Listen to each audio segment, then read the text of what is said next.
Hello friends, ओम श्री गणेशाय नमः। जय माता दी। आप सभी का स्वागत है आपके अपने यूट्यूब चैनल पर। फ्रेंड्स, आज हम आपको इस वीडियो में बताने जा रहे हैं कार्तिक मास की शुक्ल पक्ष की मासिक दुर्गा अष्टमी का शुभ मुहूर्त, पूजा विधि, महत्व, व्रत कथा और मासिक दुर्गा अष्टमी के दिन किए जाने वाले उपायों के बारे में।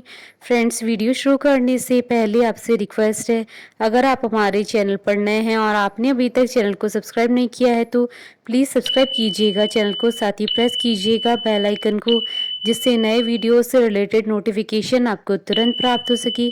और वीडियो पसंद आने पर वीडियो को लाइक और शेयर जरूर कीजिएगा, ताकि सभी भक्तों को इस वीडियो का लाभ प्राप्त हो सके। और कमेंट बॉक्स में जय माता दी जरूर लिखिएगा। नवरात्रि में पड़ने वाली अष्टमी तिथि को महाअष्टमी कहा जाता है, लेकिन इसके अलावा प्रत्येक माह में शुक्ल पक्ष की अष्टमी तिथि को भी मासिक दुर्गा अष्टमी का व्रत किया जाता है। हिंदू धर्म में मासिक दुर्गा अष्टमी का बहुत महत्व माना गया है।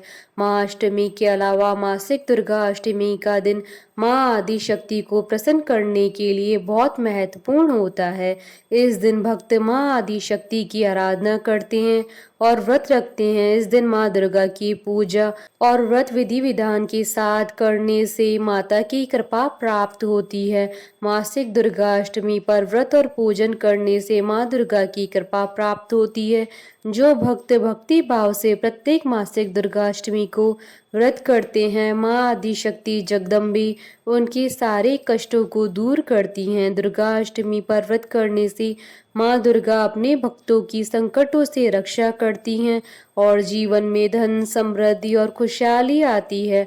पौराणिक मान्यताओं के अनुसार अष्टमी तिथि को ही माँ आदि शक्ति ने महिषासुर का संहार किया था। माना जाता है कि यह युद्ध 9 दिनों तक चला था, इसलिए नवरात्रि में पड़ने वाली अष्टमी तिथि को महाअष्टमी के रूप में मनाया जाता है और प्रत्येक माह के शुक्ल पक्ष की अष्टमी तिथि को मासिक दुर्गा अष्टमी का व्रत किया जाता है। फ्रेंड्स, अब आइए जानते हैं कार्तिक मास की मासिक दुर्गा अष्टमी के शुभ मुहूर्त के बारे में। हिंदू पंचांग के अनुसार साल 2024 में कार्तिक मास की मासिक दुर्गा अष्टमी का व्रत 9 नवंबर 2024 शनिवार के दिन है। कार्तिक शुक्ल अष्टमी तिथि प्रारंभ होगी 8 नवंबर 2024 को दोपहर 1:26 पर और कार्तिक शुक्ल अष्टमी तिथि का समापन होगा 9 नवंबर 2024 को दोपहर 12:15 पर। पूजा का शुभ मुहूर्त रहेगा 9 नवंबर 2024 को सुबह 11:33 से दोपहर 12:14 तक। फ्रेंड्स, अब आइए जानते हैं मासिक दुर्गा अष्टमी की पूजन विधि के बारे में। इस दिन प्रातः उठकर दैनिक क्रिया से निवृत्त होने के बाद स्नान कर लाल रंग के साफ सुथरे कपड़े पहने व तांबे के पात्र में लाल रंग का तिलक लगाकर सूर्य देवता को अर्घ्य दें। घर की साफ सफाई करके पूजा स्थान और घर में गंगा जल छिड़कें। लकड़ी का एक साफ पाटा या चौकी लेकर उस पर लाल वस्त्र बिछाएं। चौकी को गंगा जल से शुद्ध करें। माँ दुर्गा की प्रतिमा या तस्वीर स्थापित करें। माँ की मूर्ति पर लाल रंग का पुष्प चढ़ाकर धूप और दीप जलाना चाहिए। इसके साथ ही माँ को 16 श्रृंगार की सामग्री भी चढ़ाएं। इसके बाद फल और मिठाई अर्पित करने के बाद माँ दुर्गा की आरती उतारें। इसके बाद माँ दुर्गा की ज्योति जलाकर सूर्योदय और सूर्यास्त के समय दुर्गा सप्तशती का पाठ करना चाहिए। इस दिन दुर्गा चालीसा का पाठ भी कर सकते हैं। सप्तशती का पाठ करने के बाद ओम ऐं ह्रीं क्लीं चामुंडाय विचे का जाप करना चाहिए। फिर माँ को चढ़ाए गए 16 श्रृंगार का सामान किसी सुहागन या नव दुर्गा के मंदिर में दे देना चाहिए। मान्यता है कि ऐसा करने से घर की रूठी हुई खुशियां दोबारा वापस आने लगती है। फ्रेंड्स, अब आइए जानते हैं मासिक दुर्गा अष्टमी की पूजा करते समय किन किन बातों का ध्यान रखना चाहिए। घर में सुख और समृद्धि के लिए माँ की ज्योत अग्निकोण में जलानी चाहिए। पूजा करने वाले का मुख पूजा के समय पूर्व या उत्तर दिशा की तरफ होना चाहिए। पूजा के समय पूजा का सामान दक्षिण पूर्व दिशा में रखना चाहिए। मासिक दुर्गा अष्टमी की पूजा करते समय ध्यान रखना चाहिए कि पूजा में तुलसी, आंवला, दूर्वा, मदार और आक के पुष्प का इस्तेमाल नहीं करना चाहिए। घर में कभी भी एक से अधिक माँ दुर्गा की प्रतिमा या फोटो नहीं रखनी चाहिए। फ्रेंड्स, अब आइए जानते हैं मासिक दुर्गाष्टमी पर किए जाने वाले उपायों के बारे में। दुर्गाष्टमी की रात में अपने घर के मुख्य दरवाजे पर रात 12 बजे गायके घी का दीपक जलाने से सारे दुर्भाग्य दूर हो जाते हैं। संभव हो तो मासिक दुर्गाष्टमी की रात में किसी प्राचीन मंदिर में जाकर देवी माँ के चरणों में 8 कमल के पुष्प चढ़ाने से माता रानी शीघ्र ही प्रसन्न हो जाती हैं। अष्टमी की रात को अपने घर में या दुर्गा मंदिर में दुर्गा चालीसा का पाठ करने से घर परिवार में सुख शांति बनी रहती है। फ्रेंड्स, अब आइए प्रारंभ करें मासिक दुर्गा अष्टमी की कथा।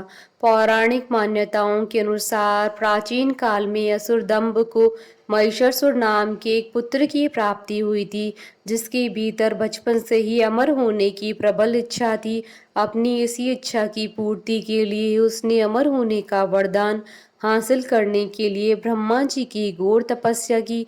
महिषासुर द्वारा की गई इस कठोर तपस्या से ब्रह्मा जी प्रसन्न भी हुए और उन्होंने वैसा ही किया जैसा महिषासुर चाहता था।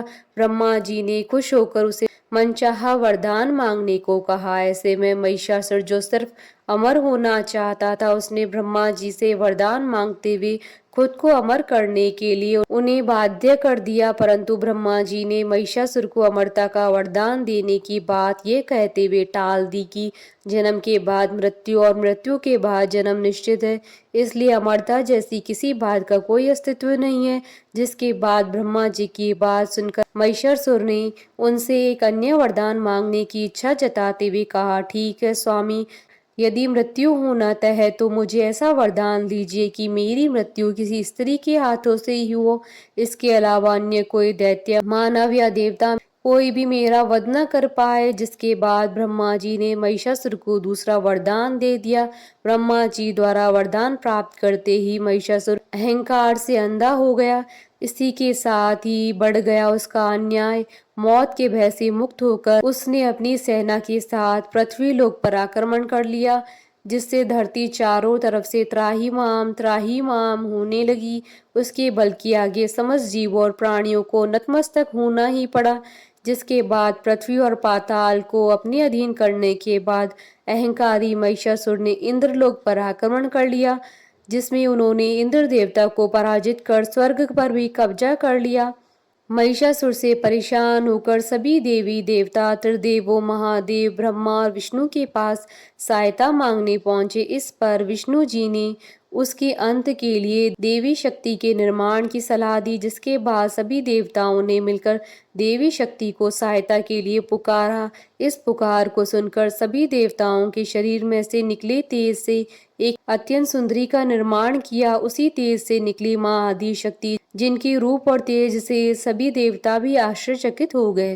त्रिदेवों की मदद से निर्मित हुई देवी दुर्गा को हिमवान ने सवारी के लिए सिंह दिया। इसी प्रकार वहां मौजूद सभी देवताओं ने माँ को अपने एक एक अस्त्र शस्त्र सौंपे। इस तरह स्वर्ग में देवी दुर्गा को इस समस्या हेतु तैयार किया गया। माना जाता है कि देवी का अत्यंत सुंदर रूप देखकर महिषासुर उनके प्रति बहुत आकर्षित होने लगा और उसने अपने एक दूत के जरिए देवी के पास विवाह का प्रस्ताव तक पहुंचाया।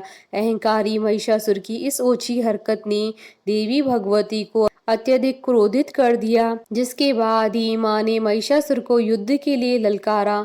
माँ दुर्गा से युद्ध की ललकार सुन ब्रह्मा जी से मिले वरदान के अहंकार में अंधा महिषासुर उनसे युद्ध करने के लिए तैयार भी हो गया। इस युद्ध में एक एक करके महिषासुर की संपूर्ण सेना का माँ दुर्गा ने सर्वनाश कर दिया। इस दौरान यह युद्ध पूरे 9 दिनों तक चला, जिस दौरान असुरों के सम्राट महिषासुर ने विभिन्न रूप धरकर देवी को छलने की कई बार कोशिश की, लेकिन उसकी सभी कोशिश आखिरकार नाकाम रही और देवी भगवती ने अपने चक्र से इस युद्ध में महिषासुर का सिर काटते हुए उसका वध कर दिया। अंत में इस तरह देवी भगवती के हाथों महिषासुर की मृत्यु संभव हो पाई।